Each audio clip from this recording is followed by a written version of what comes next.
Oke, kita di dalam pertemuan ketiga ini kita awali dari manajer kantor, ya, itu ya. Jadi kemarin sudah kita singgung tentang kantor, kemudian pekerjaan-pekerjaan, ruang lingkup. Sekarang adalah manajer kantor, ya, dan sistem perkantoran nanti, ya. Ya, kemudian apa sih yang kita maksud dengan manajer kantor, ya? Yaitu seorang pejabat, ya, yang mempunyai kedudukan penuh, ya, di dalam menjalankan manajemen organisasi, ya. Ya, pada dasarnya ya manajer kantor itu selevel dengan manajer produksi atau manajer keuangan atau manajer pemasaran atau manajer yang lain, ya. Kalau kita lihat di BPS, tentu yang dimaksud dengan manajer kantor ini adalah semacam sestama kita lah, ya, di BPS RI, ya. Kalau di BPS provinsi tentu bagian tata usaha, kemudian begitu juga untuk BPS kabupaten kota adalah bagian tata usaha, ya. Maka dikatakan di sini selevel dengan manajer produksi, ya, atau manajer keuangan, ya. Kalau di BPS tentu selevel dengan deputi, ya. Ada deputi produksi, ada sosial, ada deputi analisis, ya, atau ada deputi yang lain lah, ya, itu, ya. Nah, seorang manajer itu memang ya karena tadi adalah bertanggung jawab penuh melakukan kegiatan-kegiatan manajemen organisasi, maka secara garis besar manajer itu memang harus bertanggung jawab, ya, memastikan jalannya kegiatan-kegiatan kantor tadi, ya, pastikan, gitu ya. Jadi artinya di sini ya bahwa manajer tadi ada, ya, kalau kita praktekkan di BPS tidak hanya sesama tapi juga deputi atau pejabat-pejabat yang ada di BPS lah, ya. Sekarang hanya deputi atau eselon 1, eselon 2, ya. Kemudian baru diturunkan menjadi tidak ada eselon 3 maupun eselon 4, ya. Yang ada adalah koordinator, ya. Kemudian ada subkoordinator, ya. Kalau di kabupaten di provinsi masih tetap, ya, namanya itu ada kepala BPS itu adalah eselon 2, gitu ya. Itu juga untuk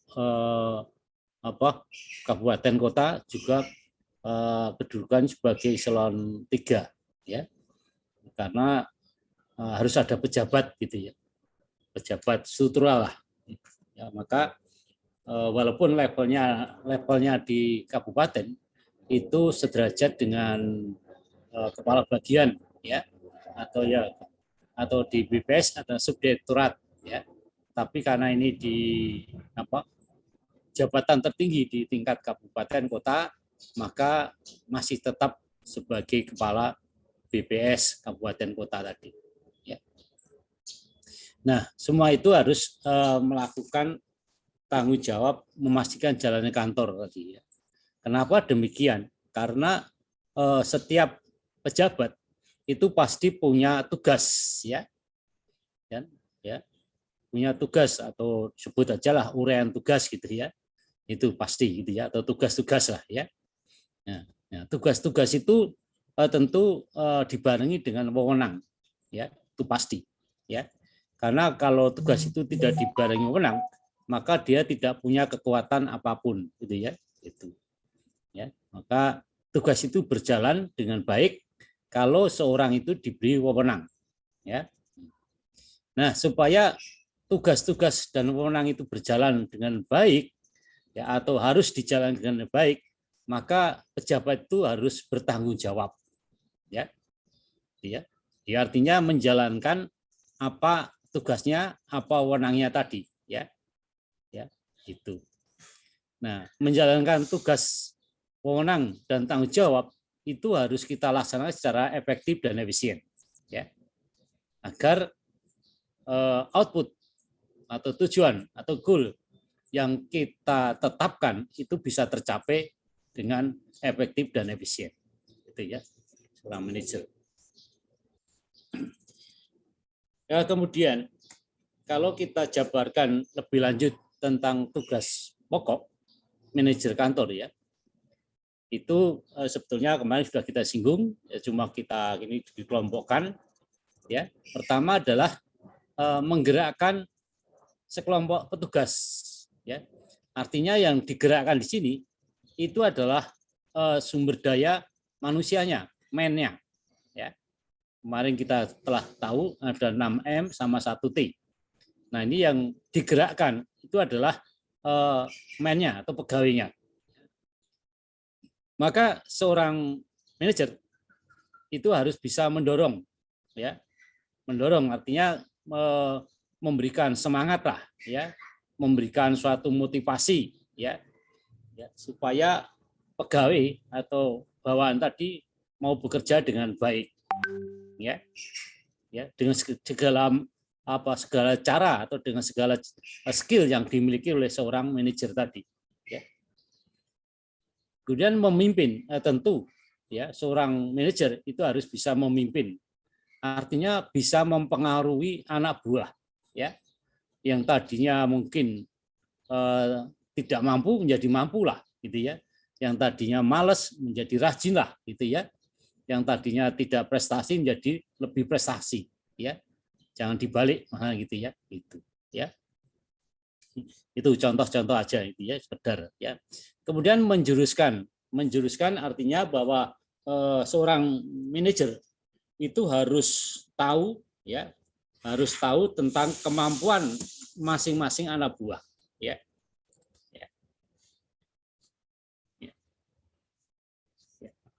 Atau yang biasa kita sebut dengan starting lah, ya, yaitu merencanakan manpower, ya, tentu apa, menempatkan orang-orang yang tepat, gitu kan ya, itu. Maka harus tahu kemampuan tadi, ya, itu harus menjuruskan tadi, maksudnya gitu ya. Ya, atau the right man of the right piece lah, kata orang gitu ya. Gitu. Kemudian menertibkan, nah ya, para pelaksana tadi. Tentu harapan kita bahwa namanya organisasi ya harus sesuai dengan aturan-aturan yang telah ada gitu ya di dalam itu. Ya, baik itu tadi penggunaan 6M sama 1T itu harus tertib lah gitu ya, semuanya lah ya. Ya, semua itu tentu menuju ke arah tujuan yang telah ditetapkan oleh organisasi tadi, ya, itu. Itu tugas seorang manajer, itu menggerakkan sumber daya manusianya. Kemudian yang kedua adalah mengerahkan. Yang dikerahkan adalah segenap sarana atau selain sumber daya manusia tadi. Ada money, ada market, ada metode, ada material dan sebagainya lah ya, atau waktu, time tadi ya. Ini yang harus bisa mengerahkan ya sumber-sumber tadi. Ya, misalnya adalah menyiapkan pengadaan ya, itu salah satu contohnya. Pengadaan barang atau jasa lah ya. Kayak misalnya gedung, ruang, meja, kursi, dan mobil dan sebagainya lah ya, atau rumah dinas dan sebagainya lah ya. Itu juga harus dipikirkan di dalam menyiapkan pengadaan barang tadi. Mengatur pemakaian, tentu barang yang kita beli dengan anggaran APBN atau dengan DIPA maka harus diatur ya. Jangan sampai tadi efisien dan efektif itu penggunaan barang itu jauh dari harapan kita ya. Maka semua itu harus diatur pemakaiannya ya. Menetapkan langkah-langkah ya. Nah, tentu seorang manajer bagaimana mengelola sarana dan prasarana tadi ya. Itu harus diatur dengan baik tadi ya. Langkah-langkah apa yang harusnya ya, misalnya money lah tentunya itu juga harus ditentukan atau dibuatlah suatu pedoman ya sesuai dengan yang ada di dalam penggunaan anggaran negara tadi ya, misalnya.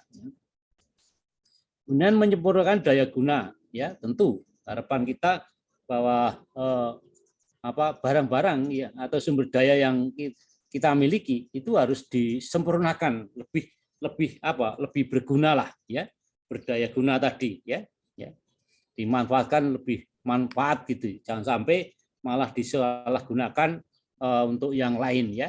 Tentu sumber-sumber daya tadi kalau kita jabarkan misalnya aneka bendanya ya atau barang tadi, biayanya, alat, bangunan, metode dan sumber-sumber lainnya yang dibutuhkan untuk menyelesaikan pekerjaan dalam organisasi tadi ya. Salah satunya adalah waktu gitu ya. Itu adalah seorang manajer, tugasnya yang pokok menggerakkan dan mengerahkan. Oke, di situ. Nah, dari tugas pokok itu, kalau kita jabarkan masing-masing, ya, baik itu mengerahkan atau menggerakkan, itu bisa kita jabarkan lebih detail, gitu ya. Misalnya pertama adalah dalam perencanaan, ya, ini sudah kita singgung. Salah satu fungsi yang ada di dalam manajemen, ya, yaitu pola perbuatan menggambarkan di muka hal-hal yang harus dikerjakan dan cara mengerjakan, ya, untuk mempercepat output. Nah, ya tentu, ya. Jadi hal-hal yang disiapkan untuk persiapan kegiatan itu penting, ya. Tapi tidak hanya itu, ya, tapi yang berorientasi, ya, bagaimana caranya menghasilkan output atau outcome yang efisien, efektif, ya, ya. Sehingga di dalam perencanaan itu pasti akan ditulis juga ya, berapa targetnya, ya, itu, ya, sehingga output yang bisa tercapai pada akhir tahun atau ya akhir tahun, maka apakah itu efisien, apa efektif, ya, apakah sesuai dengan target, ya, gitu, ya. Ya, target itu bisa dicapai dengan efektif, gitu, tapi tidak efisien bisa jadi. Tapi kita belajarlah, ya, target itu kita capai dengan efisien dan efektif, ya. Ya. Jadi semua sumber daya tadi itu harus direncanakan, ya, itu, ya. Dan perencanaan tadi harus ada target supaya nanti dalam evaluasi akan memudahkan kita, ya, ya, ya. Dan orientasinya adalah kepada output yang harus kita terapkan, ya. Ya seperti biasalah kita di dalam survei itu, ya, pasti tujuan itu penting, ya. Dan nanti akan disusun kegiatan-kegiatan untuk bisa mencapai tujuan tadi kan, ya, itu, ya. Ya misalnya perencanaannya sampelnya berapa, alokasinya bagaimana, ya, kemudian bagaimana pencacahannya, bagaimana pengolahannya, ya, atau apalagi gitu, ya, itu semua harus direncanakan, ditulis lah, ya, berapa barangnya, apa saja barangnya, berapa jumlah uangnya, berapa mennya, gitu kan, itu harus dimunculkan di situ. Tapi semua itu pada orientasi pada tujuan, ya. Jadi kalau survei tentu untuk memudahkan, ya, kita buat tabel lah, ya, tabel gitu kan, ya. Nanti tabel itu kan isinya data-data yang akan menuju kepada tujuan, ya, itu memudahkan kita, gitu, ya. Kemudian pembuatan keputusan. Nah ini, ya, ini suatu hal yang sangat penting, ya. Pola perbuatan melakukan pemilihan di antara berbagai kemungkinan untuk menyelesaikan soal-soal yang terjadi. Nah ini, ya. Bagaimana kita bisa mengambil keputusan yang bijak, gitu kan, ya. Nah, tentu pertama kita harus tahu pekerjaannya apa, ya, itu, ya. Harus menguasai pekerjaan tadi. Nah, kemudian dari pekerjaan tadi, tentu kita akan mengalami masalah-masalah atau kesulitan-kesulitan, ya. Nah, itu, ya. Maka dari pekerjaan tadi muncullah permasalahan-permasalahan yang ada, ya. Nah, dari permasalahan inilah kita punya pengetahuan, ya, punya dasar ilmu ya kan ya, atau pengalaman. Nah, ini akan kita pecahkan ya, untuk memecahkan masalah yang muncul ya, dengan teori-teori yang sudah kita miliki tadi ya, itu. Sehingga dari beberapa teori itu akan kita ambil yang paling menguntungkan bagi kita, gitu ya, bagi organisasi lah, gitu ya. Termasuk tentu ide-ide yang ada dari bawahan tadi juga kita tampung, ya. Apakah usulan daripada anak buah tadi si A, si B, si C itu masuk akal nggak, gitu ya? Bisa menguntungkan nggak, gitu ya? Itu, nah semacam itu kan seorang manajer harus menguasai betul pekerjaan yang ada di organisasi tadi, ya, sehingga bisa mengambil keputusan yang tepat, ya. Gitu. Pembimbingan, nah ini ya, pola perbuatan mendorong semangat bekerja, ya, mengarahkan para pelaksana dan memberi petunjuk. Nah ini ya, pembimbingan itu adalah hal penting seorang pemimpin tadi ya. Bagaimana bisa membimbing anak buah kalau kita itu tidak tahu, ya, mestinya harus tahu persoalan-persoalan pekerjaan-pekerjaan yang ada di kantor tadi, ya, apa kelebihan-kelebihan, apa kelemahan-kelemahan dari sumber daya yang kita miliki tadi, ya, itu maka arah pembimbingan ke arah sana, loh, ya, misalnya penggunaan barang lah, nah, tentu ya kita harus diatur ya supaya menguasai tadi dari misalnya kendaraan lah, kendaraan untuk KSK lah, gitu ya, itu kan harus diatur, gitu ya, diatur supaya ya bukan orang ya KSK yang mempunyai lokasi yang sulit tentu diprioritaskan, misalnya gitu ya.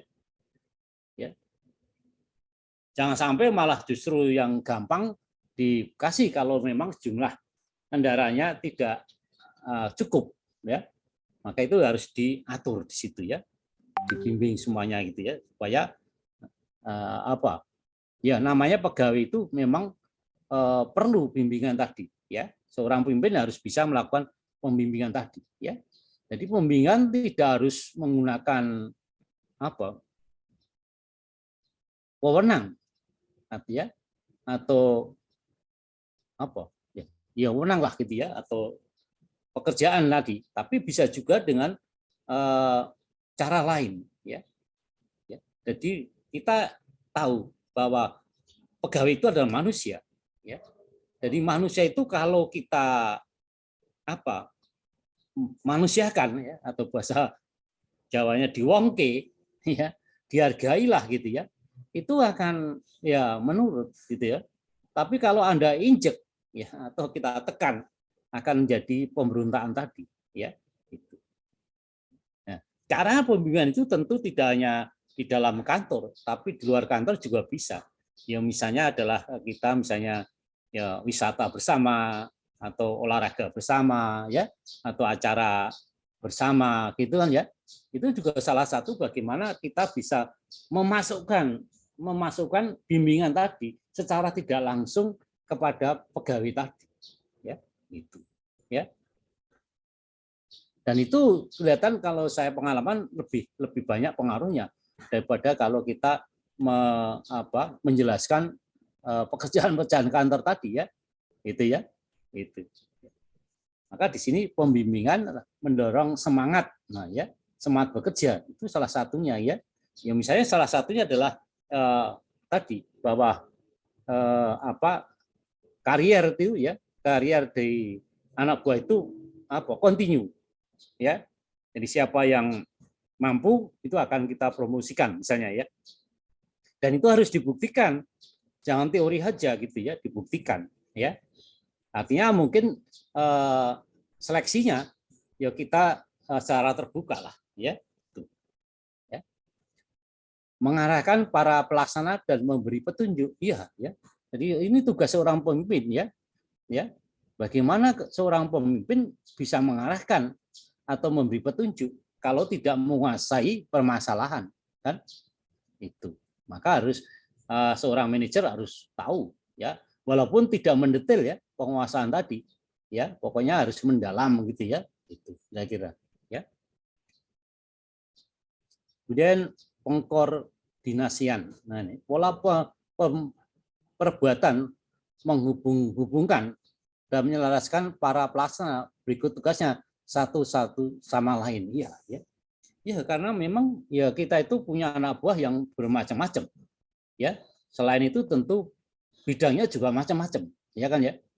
Ya. Tapi semua itu kan harus mencapai satu tujuan, kan ya? Nah, itulah seninya seorang manajer. Bagaimana supaya tujuan masing-masing berjalan, tapi arahnya kepada salah satu tujuan kantor tadi. Ya, itu.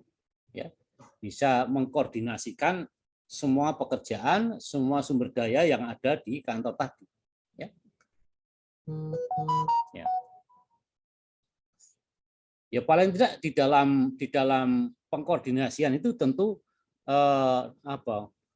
bagaimana ya atau istilahnya how to design sistem ya itu bagaimana mempermudah anak buah itu ya atau tim ya itu. Jadi artinya gini, bahwa anak buah itu bekerja lebih mudah, maka harus kita buat desainnya ya itu ya itu. Jangan justru membuat desain yang lebih rumit sehingga anak buah tidak bisa bekerja dengan baik ya gitu ya. Nah, tentu desain itu untuk mencapai target ya itu arahnya sana ya, sehingga mempermudah anak buah ya bekerja dengan cepat dan tepat ya, itu fungsi dari koordinasi tadi ya. Pengontrolan tentu ya, pola perbuatan memeriksa dan mencocokkan agar pekerjaan-pekerjaan terlaksana sesuai dengan rencana dan hasil ditentukan ya, tentu ya pengontrol dikontrol ya itu ya. Jadi pengontrolan itu ya apa? Artinya mengecek lah, ya mengecek. Artinya apa? Artinya si manajer itu aktif ya, aktif memastikan bahwa progres yang telah ditetapkan itu tercapai ya, itu pengontrolan tadi ya. Jadi setiap kita kontrol itu arahnya ke sana. Ini pekerjaan ini mau menyimpang ke progres, ke tujuan atau tidak ya. Nah, kalau itu kontrol itu adalah memastikan progres itu bisa tercapai tujuannya tadi ya. Itu pengontrolan ya. Maka salah satunya adalah dengan dibandingkan dengan perencanaan tadi, planning tadi ya. Itu paling mudah ya. Tentu planning tadi sudah kita buat sesuai dengan tujuan kan gitu. Maka dalam planning itu harus tepat juga gitu, karena nanti akan menjadi standar atau alat ukur di dalam capaian pekerjaan tadi. Salah satu adalah pengontrolan tadi ya. Mungkin ya tentu di dalam kehidupan sehari-hari selain controlling juga ada monitoring ya. Ini ya. Jadi kalau monitor artinya kita monitor gitu ya. Ya tentu itu adalah pekerjaan yang pasif. Kalau kontrol kita aktifnya mendekati pekerjaan tadi. Tapi jadi kalau monitor ya kita mendapat laporan lah ya. Misalnya begitu ya. Ya. Artinya bahwa pekerjaan yang kita berikan apa sudah mendekati tujuan atau goal ya. Itu arah ke sana sudah benar gitu ya. Kalau yang kontrol tadi ya sudah progresnya itu sudah mau mencapai gitu loh ya, sudah mendekati ke sana ya. Memang dua-duanya itu penting, monitoring dan controlling itu penting, dua-duanya harus kita lakukan ya. Ya artinya di dalam pengawasan itu ada langsung kepada pekerjaan tapi juga bisa langsung dari informasi-informasi yang lain gitu loh ya. Itu. Oke. Kemudian penyempurnaan ya tentu ya. Pola perbuatan memperbaiki tata rangka dan tata kerja ya. Tata rangka tentu rangka di dalam organisasi lah gitu ya. Itu berjalan. Artinya instruksi dari atasan ke bawahan itu berjalan ya. ya. Tidak ada bawahan yang bandel lah dengan atasannya gitu ya, pastikan gitu ya. Maka kerang ya. Kemudian tata kerja juga begitu, bahwa di dalam tata kerja itu kan kemarin sudah kita tetapkan ada sistem, ada prosedur, ada metode gitu kan ya. Nah itu berjalan enggak dengan baik tadi ya. Nah itu kalau kurang maka perlu disempurnakan tadi ya. Itu dari apa ya, dari penemuan daripada monitoring maupun controlling tadi gitu kan ya. Nah, dibandingkan perencanaan tadi, ya, atau mungkin pada akhir daripada pekerjaan atau pekerjaan rutin bisa juga sebagai feedback di dalam penyempurnaan tadi, ya itu, ya. Ya, kemudian selain ini mestinya ada reporting, ya. Reporting itu adalah yang sangat penting, ya, karena reporting ini adalah sebuah tool, ya, sebuah alat, ya, yang memuat dokumen-dokumen apa yang sudah kita kerjakan, ya. Maka ada positifnya, ada negatifnya, gitu ya, ada kelebihan, ada kekurangan. Nah itulah yang harus kita buat juga, ya, sebagai dokumen kinerja untuk masa depan, gitu ya. Ya. Itu juga karena reporting juga bisa melakukan untuk penyempurnaan tadi, ya, itu kira-kira, ya. Oke, itu kira-kira tugas manajemen. Sebetulnya masih banyak lagi ya, ya karena tadi katakan kemarin bahwa fungsi-fungsi itu bergantunglah kepada yang lain tadi ya, gitu ya.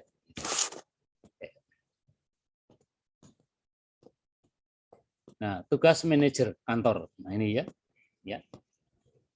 Kalau tadi dari segi caranya, nah sekarang kita bekerja itu lingkupnya di mana, gitu kan ya? Ya, ya. Di dalam organisasi tentu kita bicara kepada kedudukan tadi, ya. Ya, kedudukan tadi. Misalnya pertama adalah ada top manager, ada middle manager, ada low atau ada staff, ya. Ya kalau di BPS tentu ada kepala BPS, ada deputi, ada kepala biro, ada koordinator, ada subkoordinator, ada staff, ya. Nah, itulah tingkatan-tingkatan ini itu harus menjadi satu kesatuan, ya. Ya. Nah, seorang top manager atau top manajemen, ya, dalam hubungan dengan manajemen puncak, ya. Jadi ini top manajemen tadi saya, ya, atau ya manajer kantor tadi saya umpamakan adalah sestama. Nah, tentu top manajemen adalah kepala BPS, ya. Itu, ya. Nah, seorang kepala kantor atau manajer kantor, ya, itu tentu harus bisa menerjemahkan apa kemauan daripada top manager, ya, atau mengidentifikasikan permasalahan apa yang ada di situ, atau mitigasi, atau melaporkan dan sebagainya lah, ya. Ya intinya bahwa seorang bawahan itu harus tahu pekerjaan atasan, ya, itu intinya. Ini contoh aja sebenarnya, ya, ya intinya, ya. Ya kalau ini adalah bawahan langsung seorang manajer kantor, atasan adalah top manager, maka ya paling tidak mengerti atasannya tadi, ya. Itu, ya. Begitu juga misalnya adalah kita contoh sesama atau deputi, ya, ya itu harus tahu pekerjaan kepala BPS, ya. Itu. Begitu juga nanti kalau kita terapkan di provinsi, kepala bidang atau sekarang nama koordinator itu harus tahu pekerjaan-pekerjaan kepala BPS provinsi, ya. Begitu juga di kabupaten, kasih ini sekarang subkoordinator itu harus tahu tugas-tugas kepala BPS kabupaten, ya. Itu. Kemudian yang kedua, dalam hubungannya dengan pekerjaan. Nah ini ya, selain tahu pekerjaan kepalanya, atasan langsung lah istilahnya, ya, itu tentu pekerjaan sendiri juga harus tahu, ya, menguasai tadi, ya. Ya, pekerjaan itu bisa menjalankan lapor perkembangannya, atau apalah gitu ya. Pokoknya bisa mengerjakan, bisa menguasai pekerjaan-pekerjaan tadi yang telah dibebankan ya. Karena pekerjaan itu kan dibagi habis oleh seluruh pegawai, ya kan ya. Maka salah satu orang itu pasti punya pekerjaan, ya. Nah, itulah yang harus Anda jalankan dengan baik tadi, ya. Harus Anda hayati pekerjaan tadi, ya. Tidak hanya sekedar ya pokoknya jalan lah gitu ya. Tapi juga perlu adanya inovasi mesinnya gitu ya. Ya. Oke. Kita lihat. Kemudian selain itu, yang ketiga dalam hubungan dengan bawahan. Nah, itu ya. Jadi pekerjaan bawahan itu harus kita kuasai juga, ya. Itu ya. Itu, ya. Walaupun tidak mendetail, tapi dikuasai. Pekerjaan si A, si B, si C, anak buah tadi ya harus kita kuasai, ya. Ya ini contoh aja deh, disposisi, motivasi, mengevaluasi dan feedback dan sebagainya, iyalah, ya. Tapi yang penting pekerjaan anak buah itu juga Anda sebagai atasan langsung ya harus kuasai, ya. Selain itu juga hubungan dengan teman sekerja setingkat, ya, yang selevel lah gitu ya. Jadi kalau deputi dengan deputi, kalau direktur dengan direktur, ya, atau koordinator dengan koordinator, subkoordinator dengan subkoordinator, staf dengan staf lah, itu kan selevel ya. Nah, ini juga harus begitu, harus kuasai juga gitu loh, ya. Atau di sini sebutkan ada sharing informasi, kalau kolaborasi dan sebagainya, ya.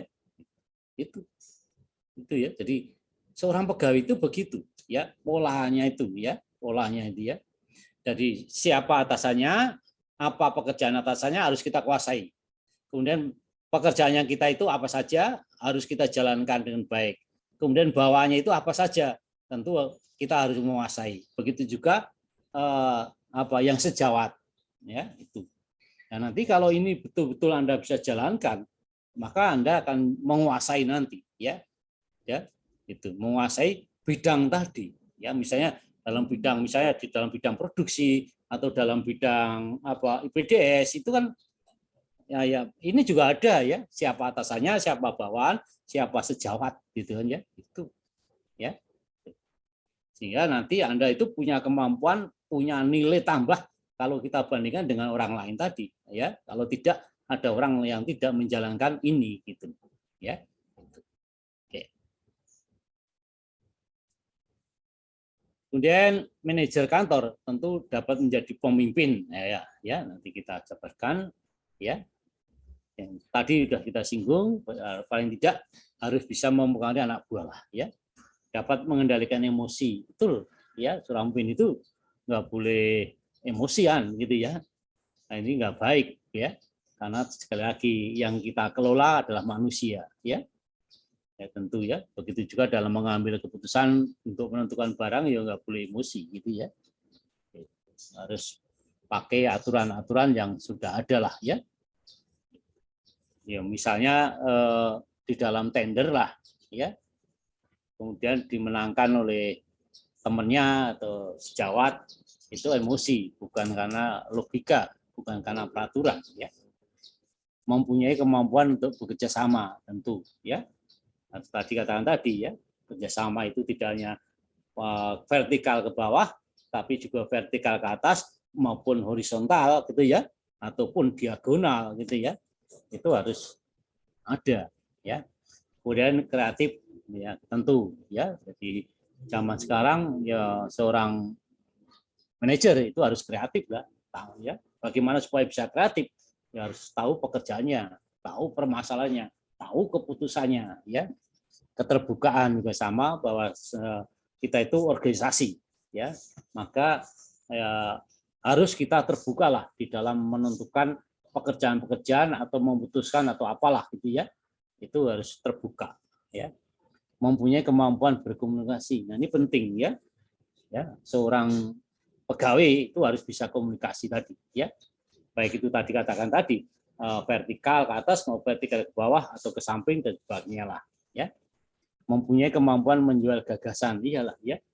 seorang pimpinan itu harus punya, ya jangan apa ya, manut aja lah ya, ya atau sesuai dengan seperti yang lama-lama. Tentu tidak, kita harus mempunyai gagasan-gagasan supaya bisa menyelesaikan lebih produktif, mempunyai pengalaman. Ya, ini juga penting. Pengalaman itu hal yang sangat penting ya, karena biasanya pekerjaan itu tidak jauh berbeda dia ya biasanya ya.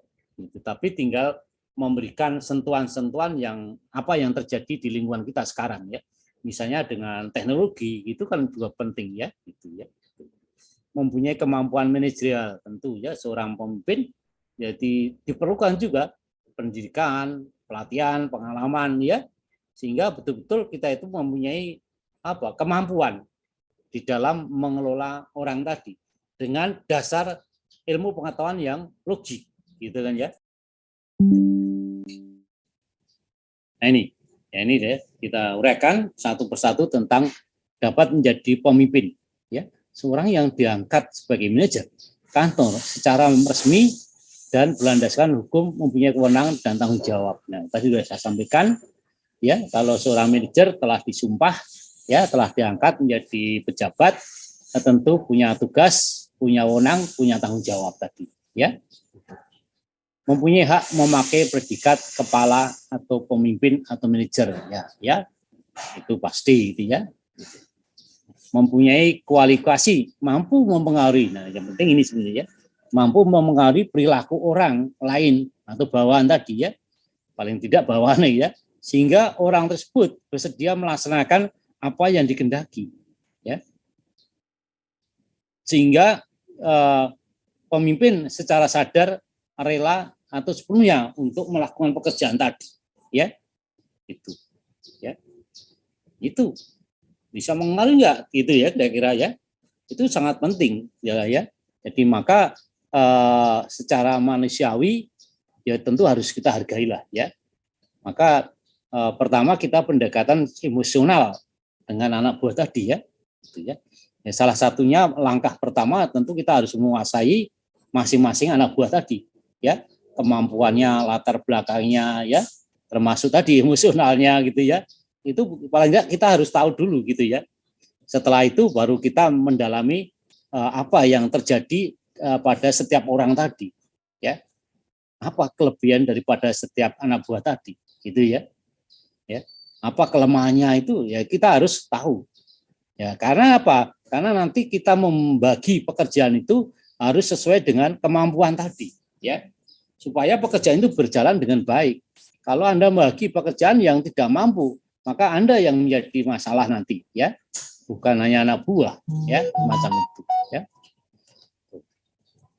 Mempunyai kemampuan mempengaruhi perilaku buah ya, ini ya, mempunyai kemampuan mempengaruhi perilaku anak buahnya, memerlukan ilmu tersendiri tadi ya. Di pendekatan secara manusiawi, tidak harus dengan peraturan-peraturan yang ada gitu, tidak harus ya, tapi itu juga penting, tapi dengan cara sosial tadi ya, yang saya sebutkan tadi, misalnya kita olahraga, atau kita piknik, atau kita ya apalah pekerjaan yang bersama gitu ya, atau pendekatan secara manusiawi. Setiap orang tadi perlu seorang pemimpin tadi ya, gitu ya, sehingga dia itu bisa cerita panjang lebar gitu ya, sehingga kita bisa mengetahui karakter seorang tadi ya. Nah, kalau sudah tahu, nah itu kuncinya apa yang harus kita masukkan di dalam setiap orang tadi, kan beda-beda kan ya. Ya mungkin tadi katakan yang satu punya kelemahan dalam emosi, satu punya kelemahan dalam kemampuan, atau satu lagi kemampuan yang lain misalnya gitu ya. Itu juga kita sebagai pemimpin harus tahu ya, supaya ini memerlukan ilmu tersendiri ya, tidak hanya mengandalkan wewenang dan jabatan yang dimiliki ya. Itu pengendalian emosi tentu ya, mampu mengendalikan emosinya ya, harus seorang pemimpin tadi ya, kalau tidak akan jadi masalah. Emosi biasanya timbul karena adanya tekanan-tekanan yang menimpa manajer kantor ya, yang sifatnya tanggung jawab untuk melayani dan memberikan fasilitas ya. ya. Jadi kalau pekerjaan-pekerjaan yang tidak jalan, ya itu bisa menimbulkan emosi ya. Maka ya jangan sampai terjadi pekerjaan tidak jalan misalnya gitu ya. Maka bagaimana supaya anak buah itu bekerja dengan baik gitu kan ya, itu ya. Ya jangan sampai yo emosi kita meledak-ledak ya kayak si biasa Pak Ahok gitu ya, atau Bu Risma gitu ya, Menteri Sosial sekarang kan ya. Ya tentu penanganan di wali kota sama kementerian itu kan beda gitu ya. Nah, itu juga harus hati-hati. Setiap orang pun berbeda-beda ya, tidak harus pakai emosi ya. Memang kadang-kadang perlu ada orang tertentu kita perlu mengeluarkan emosi gitu ya. Tapi tidak semuanya harus dilakukan semacam itu gitu ya. Maka harus tahu karakter setiap orang tadi kan ya, itu ya. Kalau kementerian kan pasti tidak tahulah karakternya kan ya, karena memang jarang ketemu lah ya, itu ya, itu ya. Tapi kalau wali kota mungkin ya dekat gitu kan, hanya satu lingkup itu kan bisa juga gitu ya, tahu ya. Apabila emosi tidak terkendali, maka kemungkinan terjadi konflik dengan manajer lainnya atau anak buah. Iya, itu yang kita hindarkan ya. Ya, jangan sampai kita membuat onar gitu ya. Bahkan kita itu harus ya mensinkronkan, mengkoordinasikan suasana di ruang kantor itu apa rukun-rukun bekerja sama lah ya. Jangan malah memecah belah ya. Kalau dulu namanya apa? Manajemen konflik ya, ya itu ya. Itu zaman saya itu banyak orang-orang yang menggunakan manajemen konflik ya. Karena itu ada untungnya juga gitu ya. Ya. Kalau anak buah itu konflik ya tentu ada mengambil keuntungan ya. Salah satu mungkin kelemahan pimpinan tidak terlihat gitu ya. Nah, ini harusnya dihilangkan ya. Sekarang bukan itulah modelnya gitu ya. Kita bagaimana prestasi yang baik gitu kan ya. Bukan malah mengadu anak buah ya. Ya, itu. Kemampuan bekerja sama tentu tadi sudah saya jelaskan tadi ya, baik itu secara vertikal ke atas, ke bawah atau ke samping ya, horizontal ya. Kerjasama yang baik dengan anak buah dan rekan sejawat jelas sekali diperlukan untuk kelancaran pelaksanaan tadi ya. Karena kenapa demikian ya, karena pekerjaan itu terkait satu sama lain ya. Itu pasti itu ya, BPS itu pasti ada kaitannya ya, antara misalnya pekerjaan si A, si B ya, pasti akan terkait. Karena BPS itu sifatnya tim ya. Tim ya. Maka salah satunya adalah ya tadi di dalam pelaksanaan pencacahan ada kortim. Itu salah satu ya. Ya, sebetulnya di dalam BPS sendiri ada apa? Ada jabatan tadi, koordinator, subkoordinator itu adalah tim. Ya. Itu ya. Sehingga di situ dibuatlah suasana tidak ada pemimpin gitu ya, semua mitra gitu ya. Jadi koordinator itu mitranya sub koordinator, mitra bukan bawahan gitu ya. Begitu juga sub koordinator, bawahannya mitranya itu adalah bawahannya ya, pegawai tadi ya. Sehingga ini ya perlu dibuat suasana ya, jadi tidak ada menganggap bahwa itu pemimpin ya, itu hanya sebagai koordinator kan ya, namanya koordinator atau mitra lah gitu kan ya, itu ya. Ini kerjasama tidak terbatas dengan pejabat dan staf dalam perusahaan ya, atau dalam suatu unit organisasi, tapi juga dengan pihak-pihak luar perusahaan tadi ya. Ini juga penting bagi kita ya. Sekarang itu harus tidak hanya seperti kata dalam tempurung kata orang gitu ya. Ya, kita itu harus membuka jaringan yang luas ya, seluas-luasnya tadi ya. Karena sekarang bukan zamannya lagi kita hanya mempelajari ilmu di dalam saja. Kita harus membuka diri gitu ya. Siapa tahu dapat ilmu sehingga bisa mengembangkan karier kita ya. Kreativitas.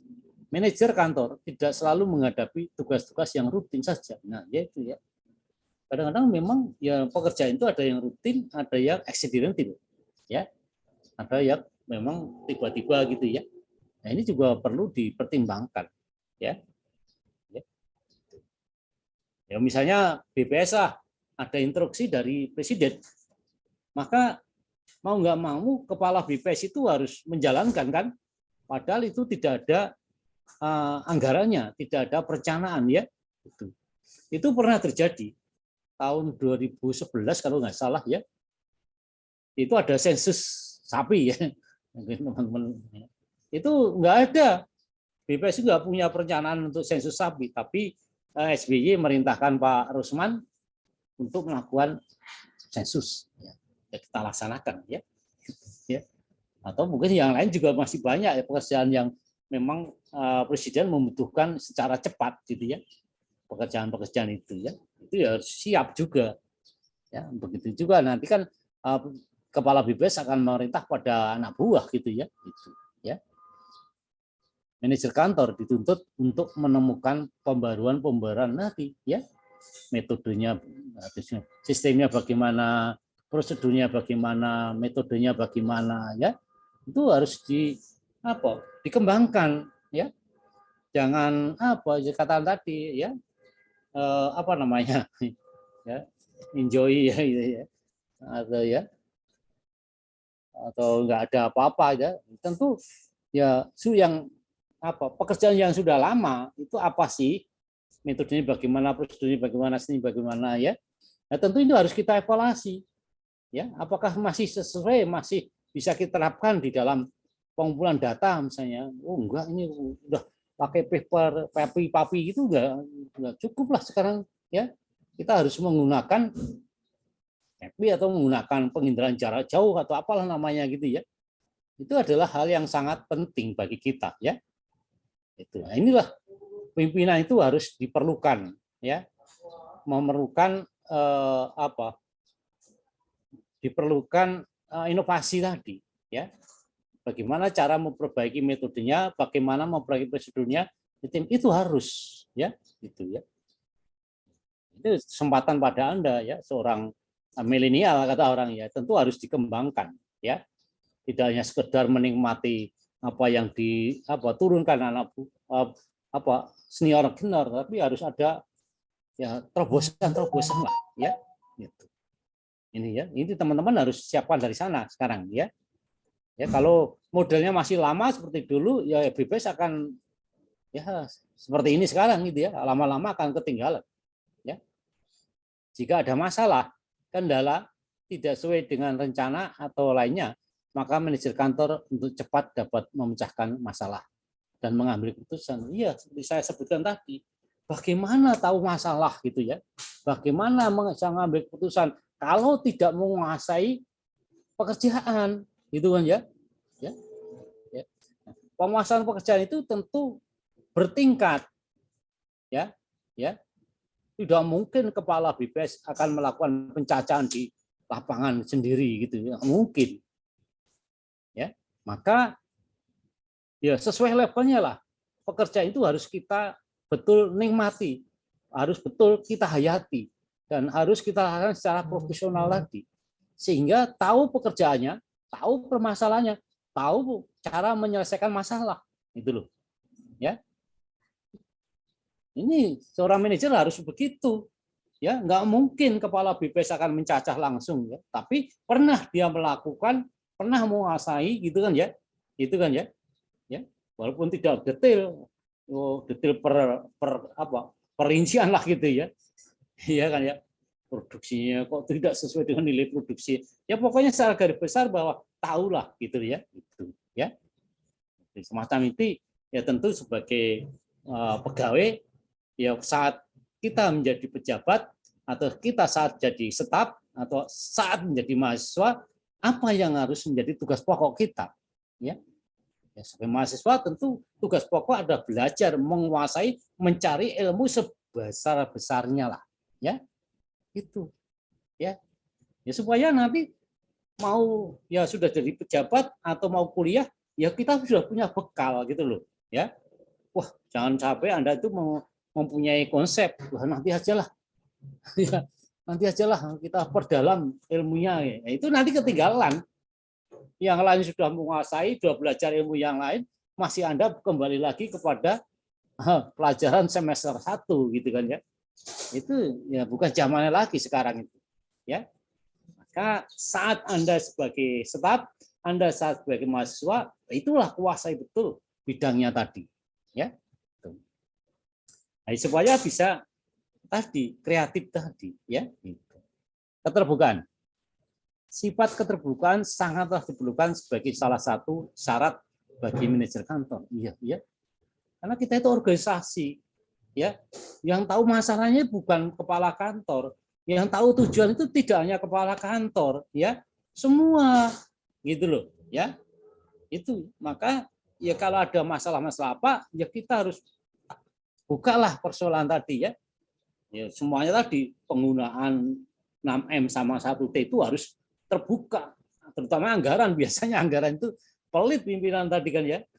Ya kalau saya ya sudah, lo ini loh dipanya sekian tahun ini, ya kamu jatahnya ini, kamu jatahnya ini, jam ini, gitu ya, itu udah nanti orang udah tahu ini anggarannya sekian ya, anggarannya sekian gitu ya, nanti bagaimana menggunakannya itu tanggung jawabnya dia, jangan sampai pokoknya kamu kerjakan apa upah pencacahan per kuesioner 50.000 misalnya gitu ya. Padahal anggarannya 10 apa 100 juta misalnya gitu ya misalnya. Ya. Jadi itu berarti ada tendensi gitu ya. Ada maunya gitu ya. Itu enggak baik zaman sekarang itu ya. Itu ini loh. Anggaran untuk pencacahan itu per dokumen misalnya 50.000 ya. Ya ini akan digunakan gitu loh ya.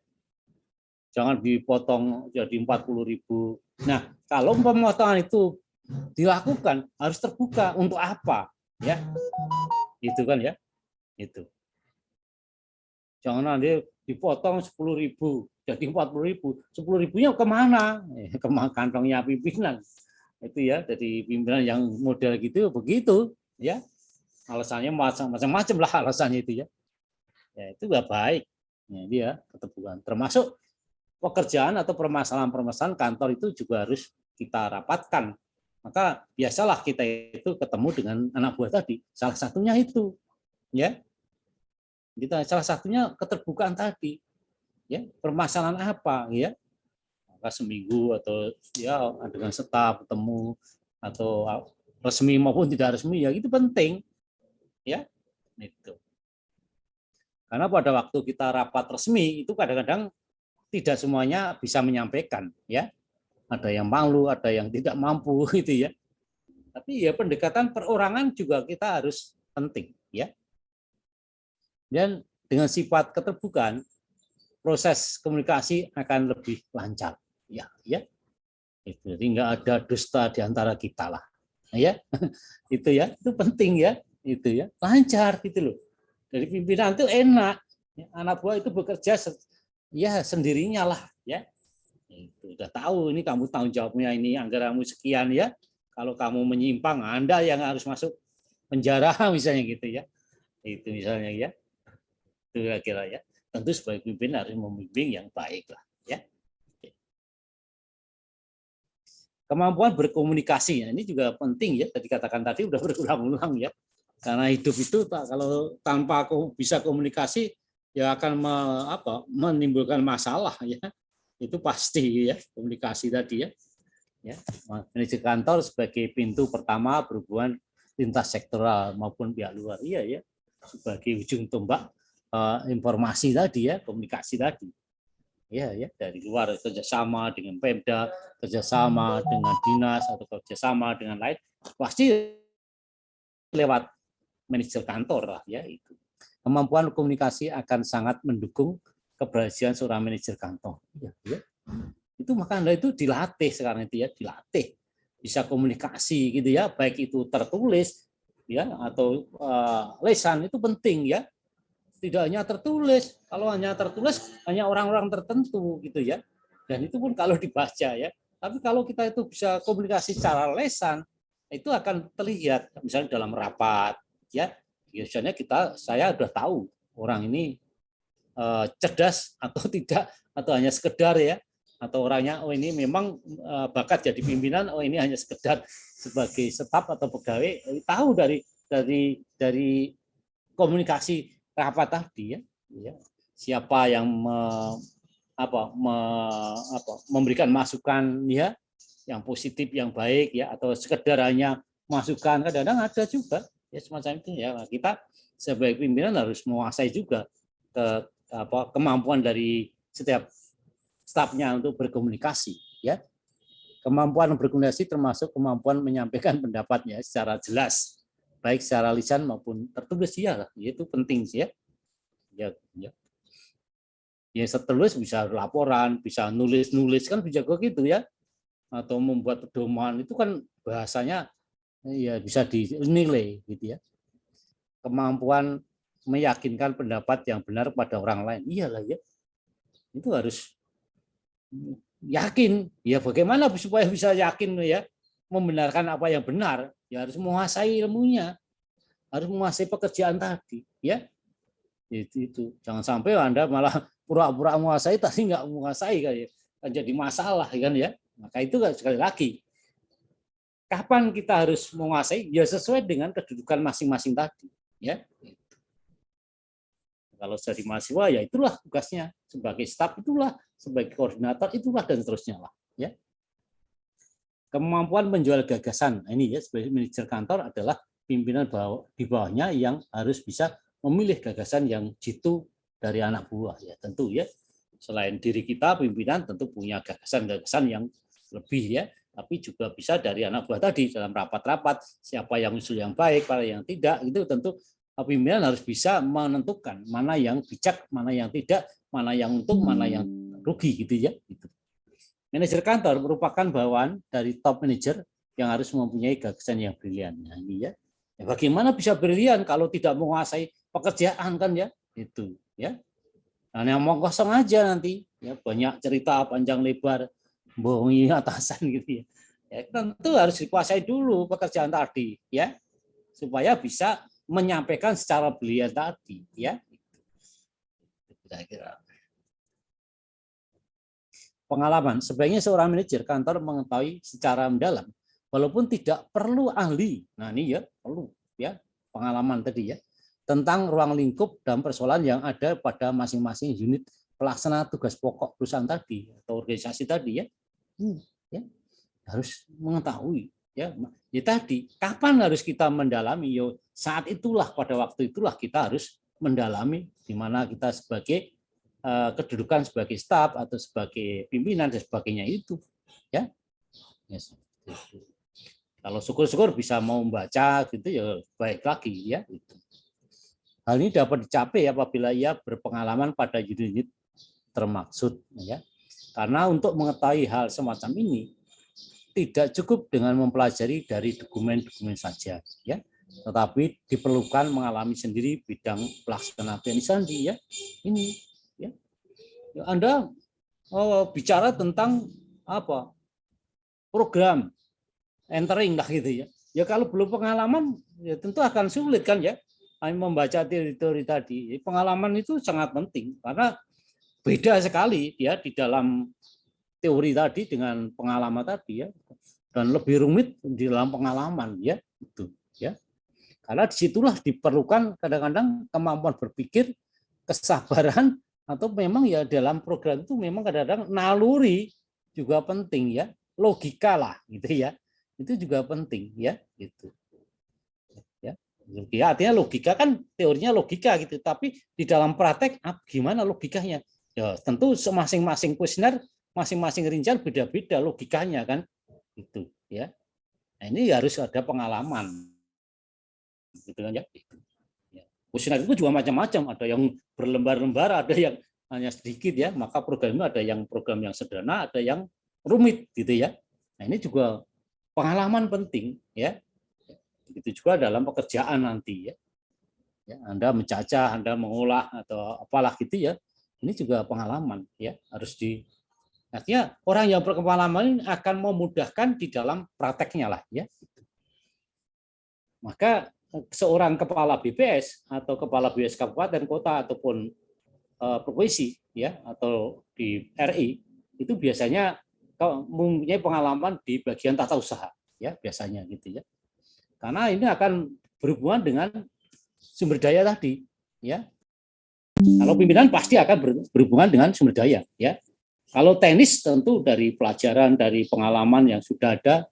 Tapi kalau tata usaha kan kita hanya diberikan mata kuliah semacam ini, ya. Tapi ya kalau dipraktekkan jadi tata usaha itu tahu lebih dalam lah. Dengan pimpinan ini kemampuan manajerial. Seorang manajer diperlukan kemampuan manajerial, apakah berasal dari pendidikan, latihan atau pengalaman, ya. Jadi pengetahuan pendidikan, ya pendidikan, latihan itu penting, ya.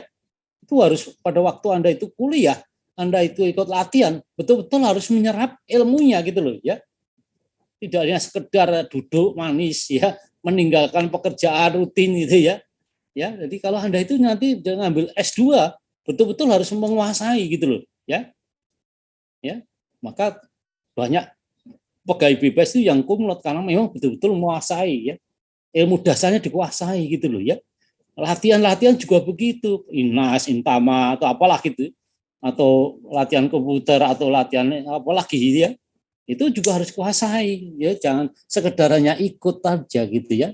Sebagai penggembira kata orang itu, ya.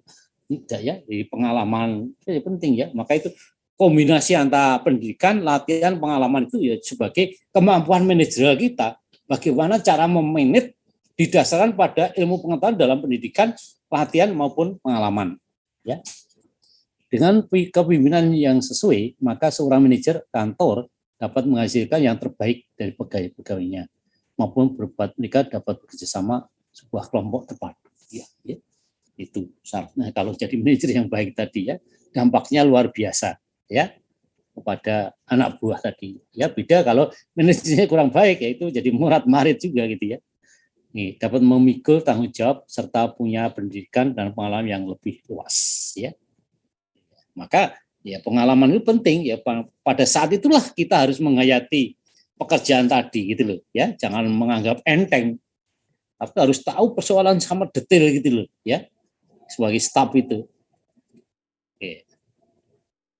Kemudian pengorganisasian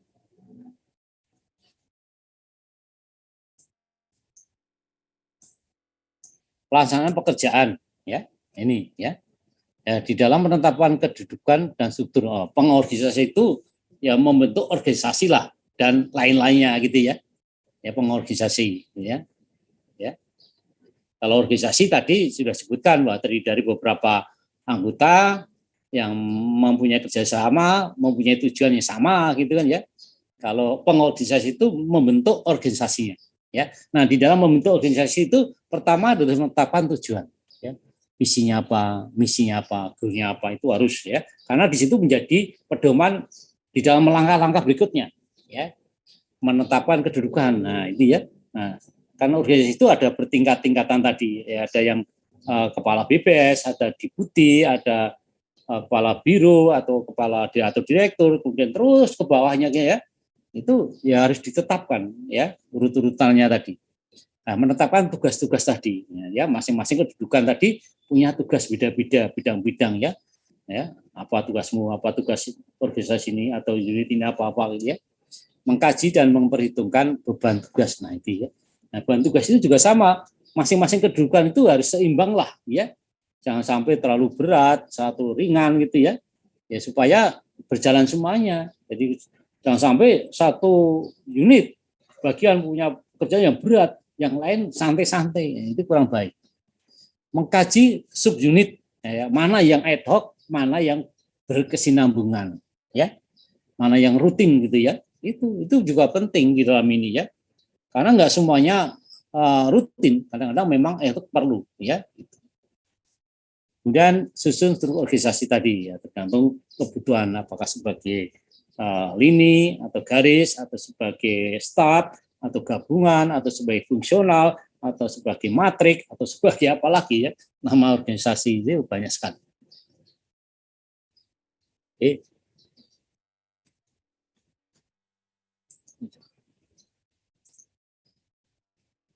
Ya, pada dasarnya bidang-bidang itu di kantor itu kita bagi menjadi dua. Pertama adalah bidang substantif dan bidang administratif. Kalau substantif itu biasa kita sebut dengan teknis, ya, atau operasional, ya, atau kita biasa secara populer disebut subject matter, ya, itu biasanya ya, yang berhubungan dengan survei berhubungan sensus lah, itu kan, itu biasanya teknis ya, atau substantif tadi. Maka dimasukkan di sini merupakan bidang tugas pokok, yaitu tugas operasional ya, atau substantif atau teknis atau subject matter tadi. Dibutuhkan kemampuan teknis ya, karena memang teknis ya yang mumpuni gitu ya. Nah, contoh untuk perusahaan riset, ini kualifikasi bidang berupa demonstrasi, sampling dan pokoknya bidang-bidang tadi ada ada teknisnya tadi. Selain sestama di bawahnya itu adalah teknis kan ya. Ada di produksi, ada sosial, ada neraca gitu ya. Atau ada informasi analisis dan informasi gitu kan ya. Nah, itu adalah teknis kan ya. Itu yang masuk di situ ya. Bidang administrasi tentu ada bidang menunjang terhadap pelaksanaan tugas operasional tadi, yaitu supporting unit, kepegawaian, keuangan, perbekalan, umum dan sebagainya lah. Ya.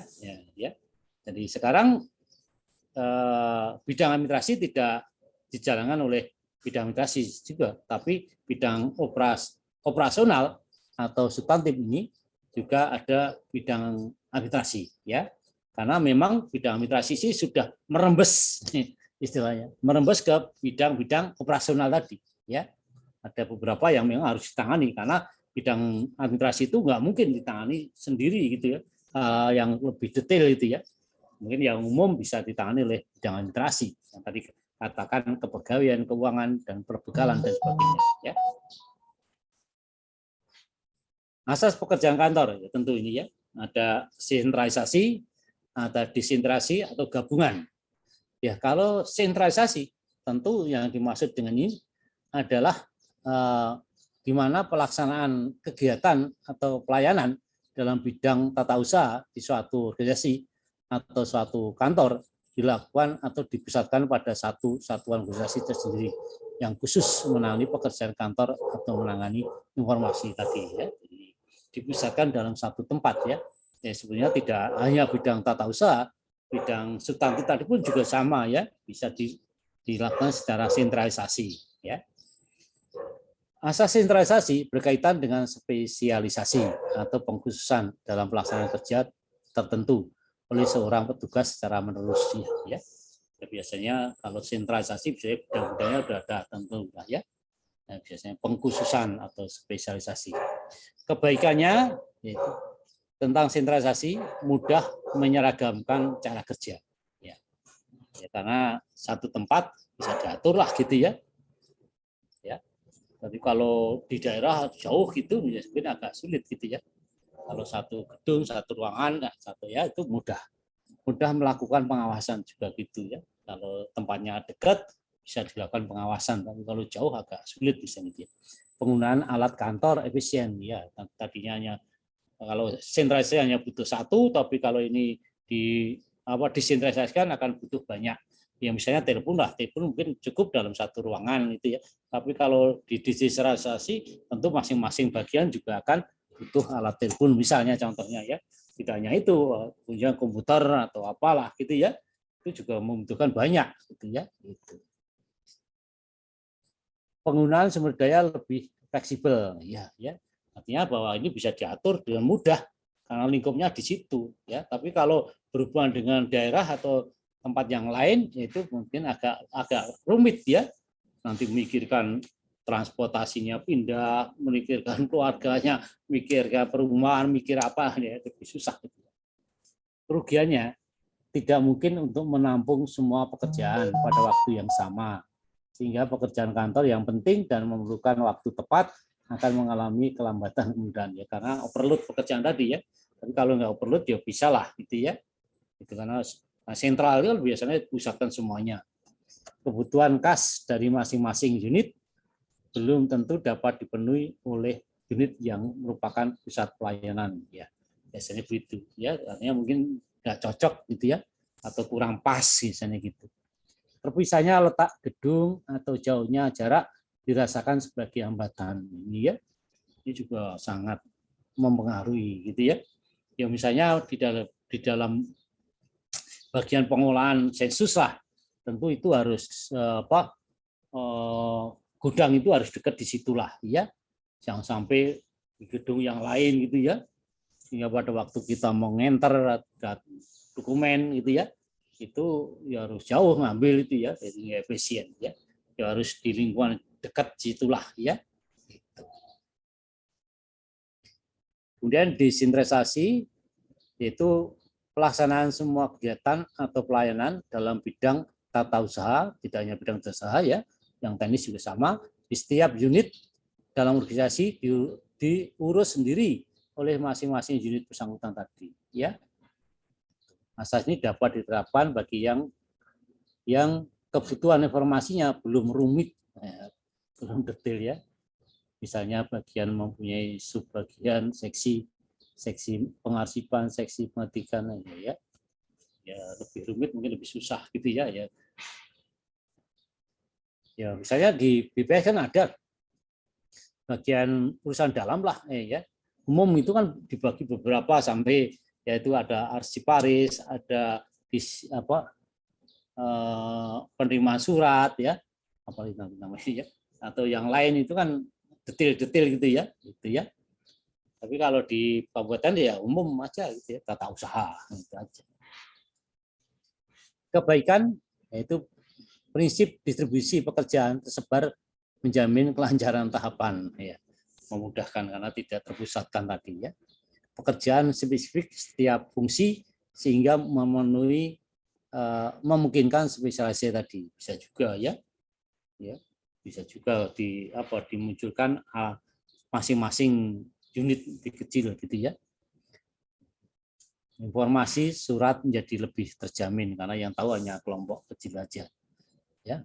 Perencanaan dan pengawasan lebih efektif ya, bisa juga ya.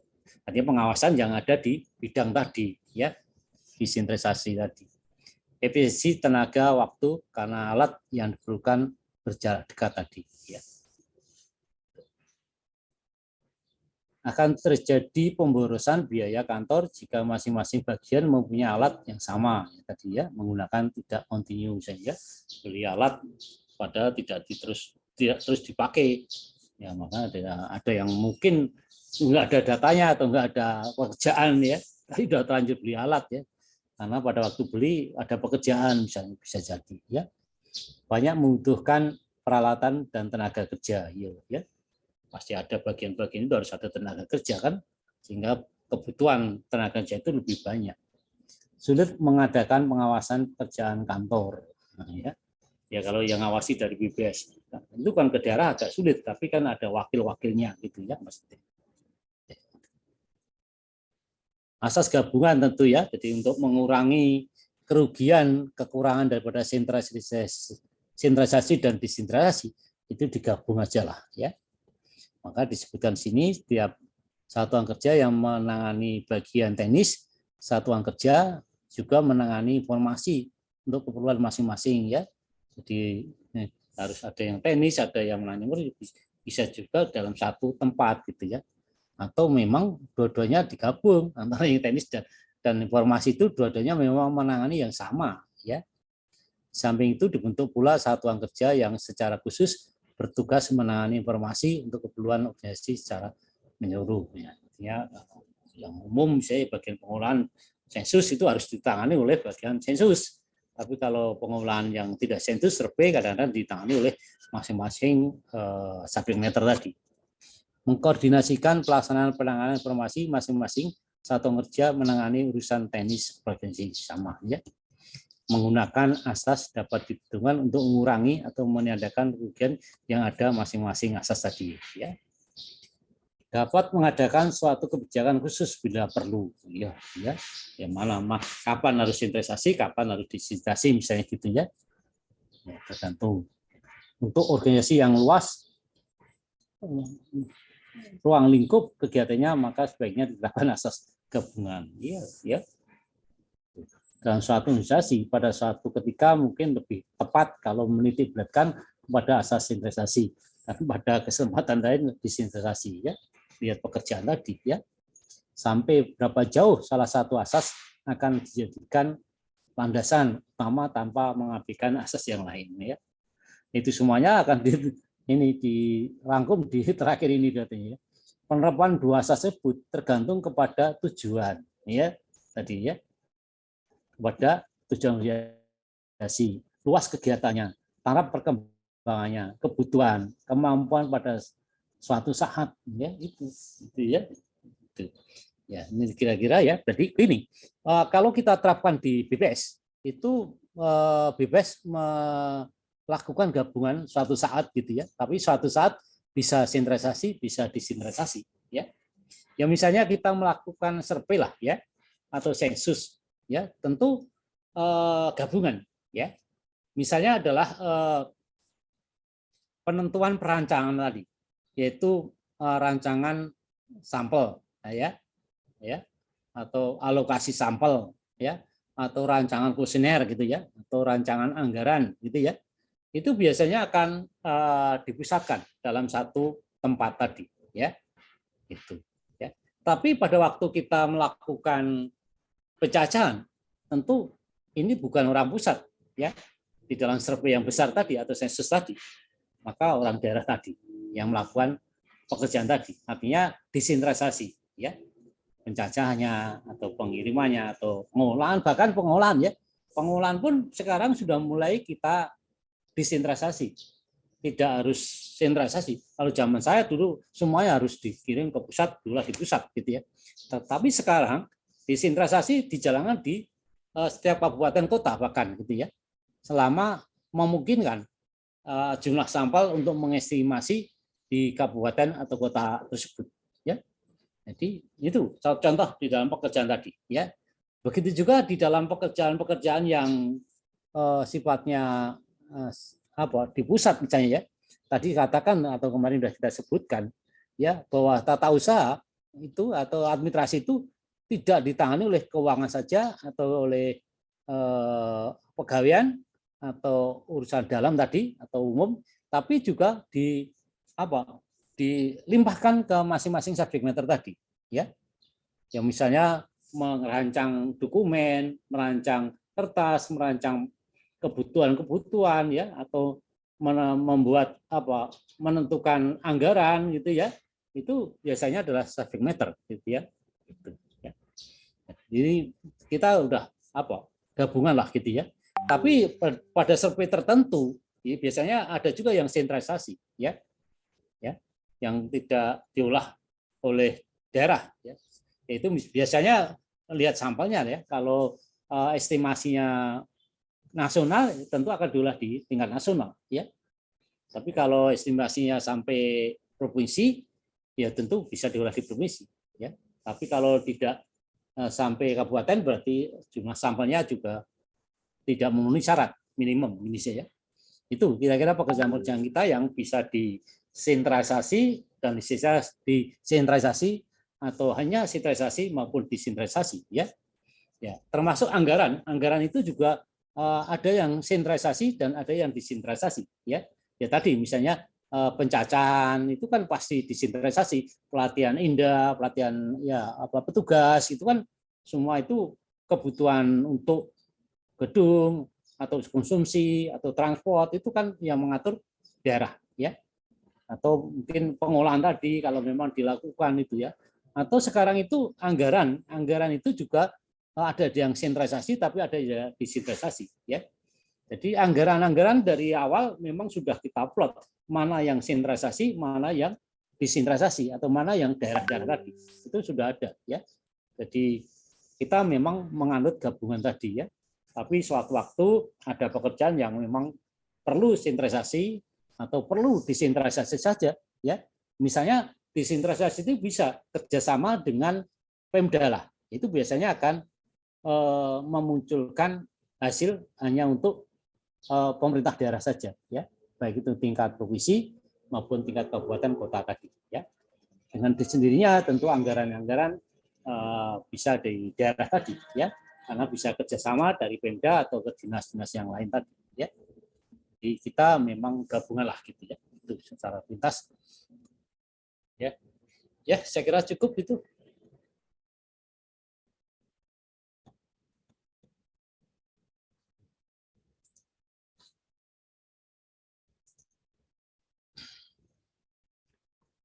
Mungkin ada pertanyaan?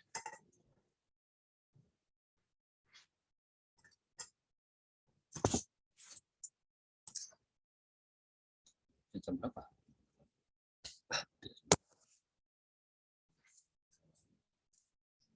Oke, kalau tidak ada pertanyaan, kita akan kuis juga ya. Kelas lain juga kuis.